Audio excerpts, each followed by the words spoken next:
Watch your heads. Holy sh**.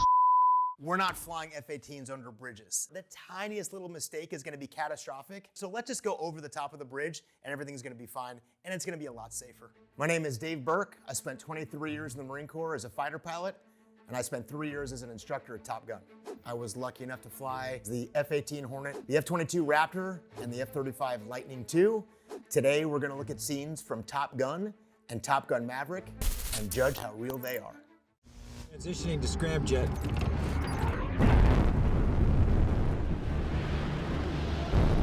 It's depicting Maverick switch from traditional propulsion engine, just a regular jet engine, to a scramjet engine, which is a really cool concept of something that's gonna make this thing go way faster than a normal airplane. So I love how they well, in the real world, his Mach 10 ejection at the beginning of this movie would be the end of the movie. So that's not gonna be able to be a recoverable situation. You can't eject going Mach 10 and walk away from it. So they took a little creative license, which is okay, but a Mach 10 ejection is not something anybody wants to experience. We'll have to wait and see what is out there either currently being developed or in the future, but the idea of hypersonic platforms, aircraft, missiles, etc., that is indeed the future. I'm not exactly sure what's out there as we speak, but it's coming. Minus that Mach 10 ejection, which is not the most realistic thing, the rest of the scene is excellent. I love it. I give it an 8.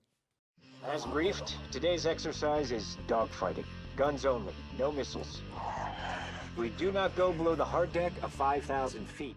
So we have something called the hard deck, where we pretend that's the ground. The hard deck is there to keep people safe. When you're training in a dogfight, you don't want to get so low to the ground that if you make a mistake, you hit the actual ground. That's a terrible way to train. But in the real world, the ground is the lowest you can go. So they set the hard deck at 5,000 feet. So if you hit 4,999 feet, you simulated hitting the ground, you are dead. 5,000 feet is a great number. It gives you that distance from the ground, plenty of room to recover if you had a problem.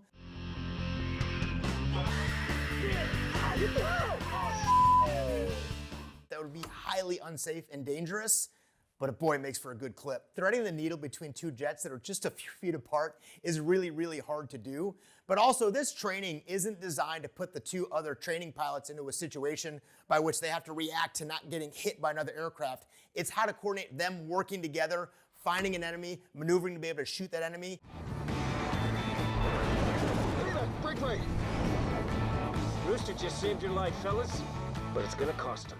It was a great maneuver to help out the wingman, but it put Rooster in a pretty tough spot. As you can see, the next thing Maverick does is get a shot on him.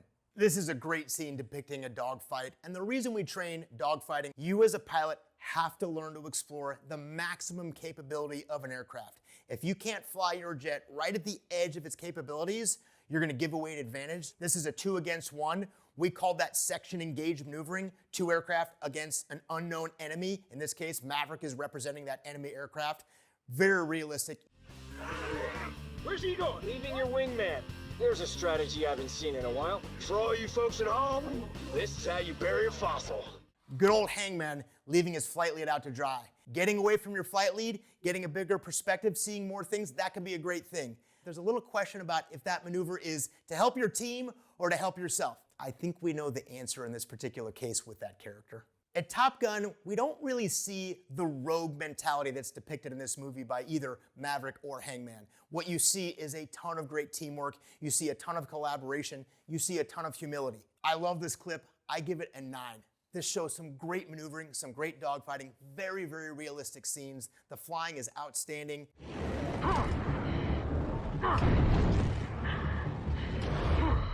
If you have to maneuver side to side, you got to get up on what we call a knife edge on the wing of the jet. So when the maneuver happens, you actually turn through the sky more effectively. So when you turn that jet, it keeps inside that really narrow space. They did a great job depicting that. Very realistic.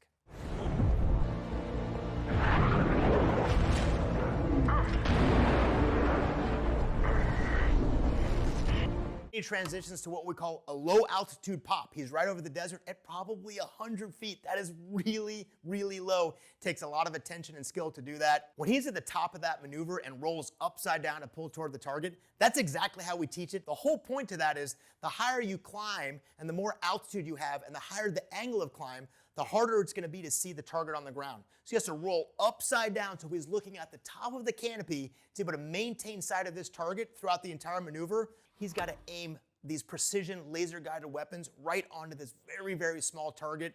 And then he finishes off with a very high G maneuver to get back out of that bunkered position. Everything that's done here, we train to, put them all together. Tough scene, tough scenario, tough in real life, very doable, but not easy to do. I'm giving this a 9. I'm probably a tough grader, never gonna give him that perfect 10, but this is about as good as it gets. They did a great job here, really well done. And the benefit you gain is, in that particular case, about 10 foot of difference. So let's just go over the top of the bridge and everything's gonna be fine, and it's gonna be a lot safer. All right, let's go.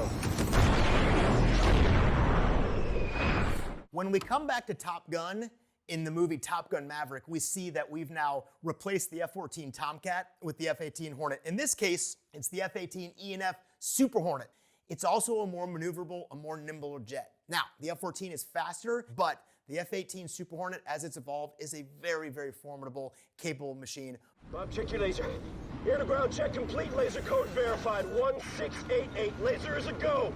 Target acquired. Bombs away. On the very front of the bombs has what's called a laser detector. It actually sees that laser energy. Of course, we can't see it with our eyes, but those bombs can see it. And when they see that, they guide to go right to that pinpoint of a laser. Picture pointing a flashlight at a target, and the bomb goes directly to the center of that beam. Pilots have to fight against. When you pull a lot of G's, the blood starts to drain from your head and starts to pool down in your extremities. Now, as you know, if you don't have any blood in your head, you lose consciousness. Before you have G-lock, you have something called gray out, which means you're still conscious, but all your color vision starts to fade away and things turn gray. And sometimes you see the size of your peripheral vision close in. Rooster, there's something wrong with his laser! Bombs away, bombs away! Dropping without a laser system is not ideal. Now, it's doable, and we brief what we call backup plans. So there's absolutely a scenario where instead of using the laser capability of this bomb, I'm gonna do a traditional regular drop. In this case, it's a tough situation. There's obviously no coming back from this. We gotta get these things off in the very first pass. So, not very common, and maybe a little unrealistic, but absolutely something we'd plan for. Short of that bridge, this thing is a great clip. It's a 9. Here it comes!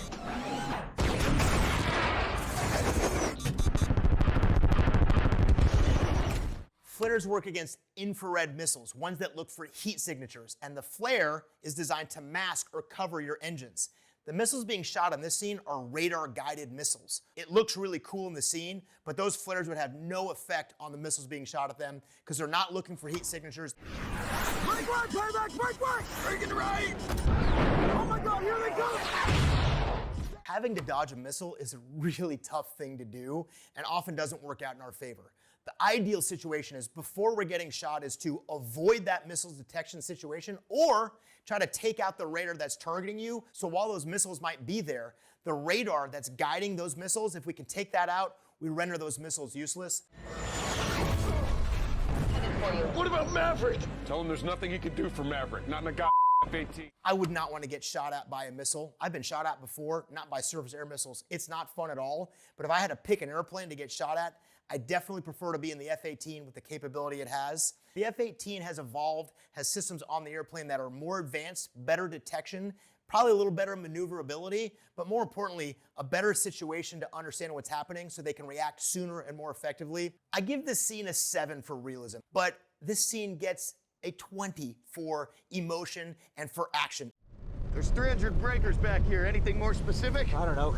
That was your dad's department. I love how they depicted Rooster in the back of this F-14 having no idea what's going on. That'd be very realistic. I think if you took a current student, certainly a pilot, and put him in the back of a vintage 60s, 70s, or 80s airplane, he would be lost, just like they showed in the movie. His wingman is moving into weapons envelope.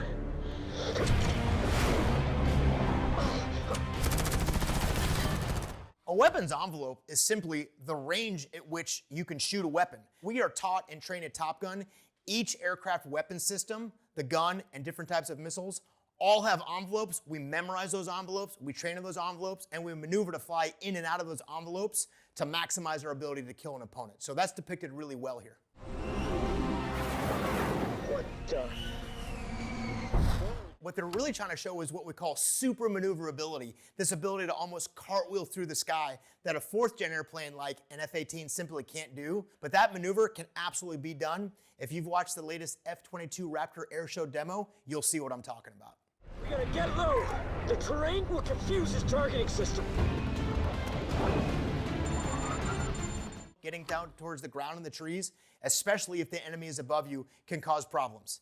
In a 5th generation modern radar, that radar doesn't really care where you are. It's gonna see you, it's gonna find you, it's gonna maintain lock. So confusing his targeting against a modern 5th gen fighter, not gonna happen. How they chose to handle it, it's probably the best they can do. I'm giving this clip a 5. I'd like to make it a little bit higher because it is a great action scene, but the things that are happening simply are not gonna happen in the real world.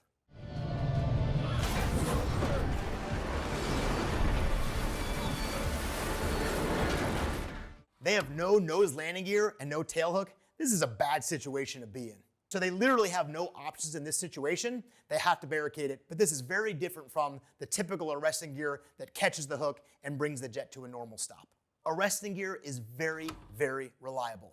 There are times, very rarely, where it doesn't work. So that barricade is the same one we use on a real carrier. It's basically a big, giant net that captures the plane. I'm gonna give it an 8. Now, the newer movie, Top Gun Maverick, it has really evolved, much more realistic, much better flying scenes, much better job depicting how things actually work. Overall, I give it an 8. Got big 1, I'm going after big 2. I lost him in the sun. Fighter pilots definitely use the sun to their advantage. If it's available and you can put yourself up into the sun and make it difficult for an enemy to see you, it's a great thing to do. Lock up, baby. Lock up. I got him locked. Bingo. The aircraft that you're flying in has something called a radar warning receiver, and it tells you the different modes the other jet is looking at. So it tells you if it's searching you, if it's locked you up, or if it's about to shoot you. A little bit of a guess, but it definitely indicates as things get worse and the aircraft that's shooting at you is getting closer to launching that missile. Do I have permission to fire? Do not fire until fired upon. As a Top Gun instructor, I would have told this pilot long before that situation when he can't and can't fire. We have something called the rules of engagement, ROE. So the fact that they're asking you the question is understandable, but you would never ask that question in the middle of a dogfight. You'll know going into that fight, long before you take off, what the rules are and when you can and cannot fire.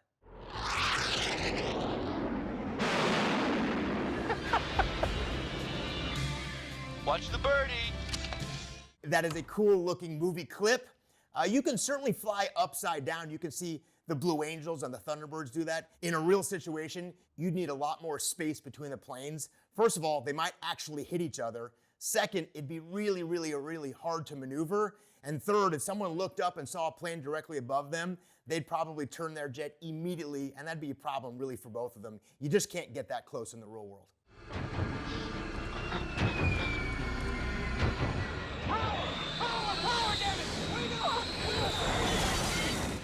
Cougar is definitely having some problems getting that F-14 back aboard the ship. As a former Top Gun instructor and as a landing signals officer, I was responsible and trained to help bring jets back aboard the carrier. In real life, Cougar's not getting anywhere near that ship, at least not the way that airplane is moving. I'm gonna ask him to start over, get back out there, smooth that jet out a little bit. But to give him credit, he just had a pretty tough situation. He was obviously very nervous and pretty uncomfortable. So good for Cougar for bringing that jet aboard. A couple of those things that are happening, flying that close, probably not in real life. Trying to land on the carrier, that dangerous, probably not gonna happen. It's an awesome clip, but probably a 4 for realism. I lost him. I'm looking. I got him. He's on our tail, coming hard. In that environment, I'm definitely gonna be scanning up, down, left, and right, and I'm gonna try to get my head out of the cockpit looking around as much as possible. So that's pretty realistic. When you hit the brakes, he'll fly right by. Woo! "I'll hit the brakes, he'll fly right by" is a legendary line from the movie. It is not a real thing in an actual dogfight. There are some real advantages to being able to fly slow and being maneuverable at slow speeds. You slowing down, it wouldn't happen instantaneously. Another big problem with you slowing down or hitting the brakes is they can do the same thing and keep that position. and you're now even slower, less maneuverable, and even more predictable. But as is depicted, you can't have someone 1,000 feet behind you and just hit the brakes and they'll jump right out in front of you. It's just not very realistic. Tower, this is Ghost Rider requesting a flyby. Negative, Ghost Rider. The pattern is full. A Top Gun student would absolutely get in trouble for doing an unauthorized flyby, and it'd be a lot more trouble than he got in the movie. That'd probably be what we call your last flight. If that was a real Top Gun student, we would thank him for showing up at Top Gun, and we'd probably send him on his way. Overall, I'm giving it a 4. Some of the fights are pretty realistic. The flyby is not happening.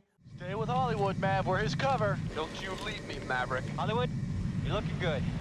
I'm going after Viper. Well, in this case, the wingman leaving isn't necessarily the worst thing. One of the things he realizes is there's another enemy out there, and if they ignore it, maybe that guy that they see ends up being a problem for them. So I have no real issue with him leaving. You don't be a good wingman and provide cover by being 10 feet away flying in formation from your lead. You try to get away from them, and what you're looking for is exactly what Maverick and Goose did here, which is find an unseen enemy aircraft. And if that happens, you absolutely do need to leave your wingman. So he's doing a pretty good job here of what we call providing mutual support. He's helping out even though he's not flying next to him anymore.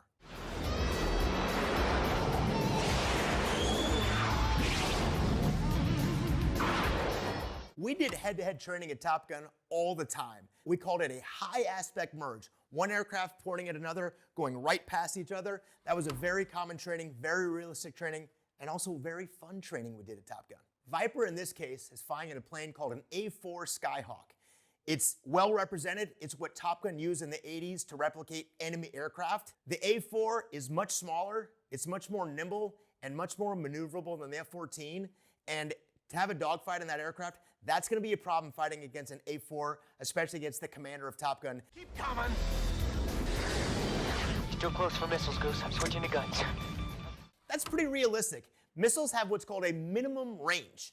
And the reason that is because when the missile launches off your jet, it needs a little bit of time to arm up and have that warhead be available to detonate against an aircraft. If he tried to fire a missile from that distance, it might not detonate. So it won't have the effect that he's looking for. Hold it. Goose, check our tail. There's Chester. Bingo, Maverick's dead. The key mistake that Maverick and Goose made is a mistake a lot of students make. We call it target fixation. They're focusing all their efforts on Viper. In this case, you've got 2 people in the cockpit. Goose doesn't really need to be helping Maverick. Let Maverick do his job of dogfighting Viper, and tell Goose to get his head out, look outside, and look for that enemy you don't see, which is typically the enemy that causes the biggest problem. I'm giving this scene an 8. This is a very realistic scene. A couple of small errors, but they did a good job on this one. We're in his jet wash. Oh. So jet wash is when the exhaust of the engines of the aircraft in front of you go directly down your intakes or go into your engine. Yeah, avoiding jet wash in the real world usually isn't a very big problem. It happens sometimes, and most pilots will tell you when you fly through someone's jet wash, you feel a bit of a thump. It can be a little uncomfortable, but it's very easy to avoid for the most part, mostly because you see the pilot and the aircraft in front of you, and you just put yourself in a position to not be directly behind them.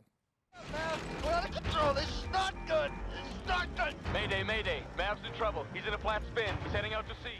A flat spin's not a good thing. The first thing you typically do is what we call neutralize the controls. It just means you just let go. You're not pressing on the rudders. You're not putting inputs with the control stick. You're just letting go of the controls. And oftentimes the very next thing you want to do is bring the throttles all the way back to idle to slow the jet down. I'm a little disappointed in Maverick here. He's fighting against the aircraft. I think Maverick might be adding to some of the problems they're experiencing in this clip.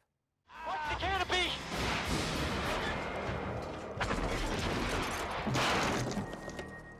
If you have to eject, God forbid, you want to sit straight up, you want to tilt your head up a little bit, be in a good, stiff, firm body position for that really violent ejection that's about to happen.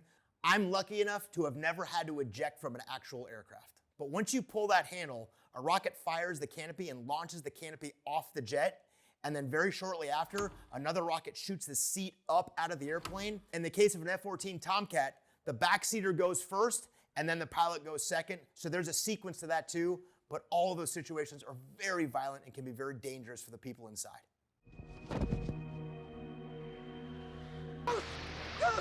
Oh, no!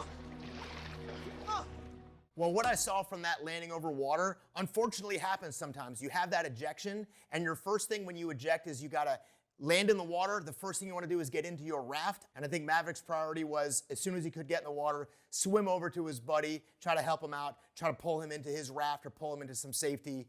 We all know what happened to poor Goose on that case, though. Every naval aviator has had practice simulating landing in the water, getting out of your parachute, and getting into a raft. It is not fun. It is not easy. It is a tough challenge. I'm gonna give this scene a 5. Right left! I'm hit! I'm hit! We're coming apart! I can't control it! 090 for 20, we're going down! A lot of the missiles that are shot are what's called heat-seeking or infrared missiles, and the thing that produces the most heat on an aircraft is the engine. So it's very common in those heat-seeking missiles, those infrared missiles, to fly right at the tailpipe of an aircraft and blow up those engines.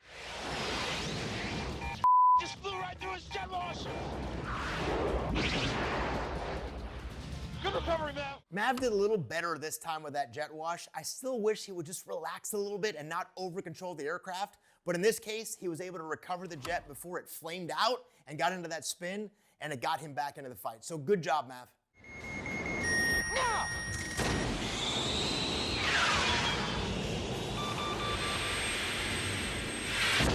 So Maverick uses and employs his classic signature move of hitting the brakes and getting the enemy to fly right by. Maybe not the most realistic thing, it's probably not actually gonna happen, but in this movie, really what they're showing is they're trying to catch this enemy aircraft off guard. This MiG-28 pilot doesn't know Maverick, doesn't know his style, and he's shocked to find himself in one instance behind Maverick about to shoot, and then with the snap of the fingers, he's now in front. I'm gonna give this scene a 7. A couple things not quite right, but I love how dynamic and how violent this 2 against 5 scenario is. Very difficult situation. There's a lot of maneuvering, very aggressive scene. I would think most fighter pilots from my generation can look back at the original Top Gun and say, that was the motivation, that's what started it all for many of us. Overall, I'm giving it a 7. My favorite scene from the Top Gun movies is that first dogfighting scene in Top Gun Maverick. Because in the real world, the instructors do a much better job than the students do initially, and I really like how he showed the students they need to be humble fighting against Maverick with all his experience and all his skill and talent. The students didn't really stand a chance, and he showed that to them in that scene. It's a great scene. If you like this video, why not fly on over to the next one?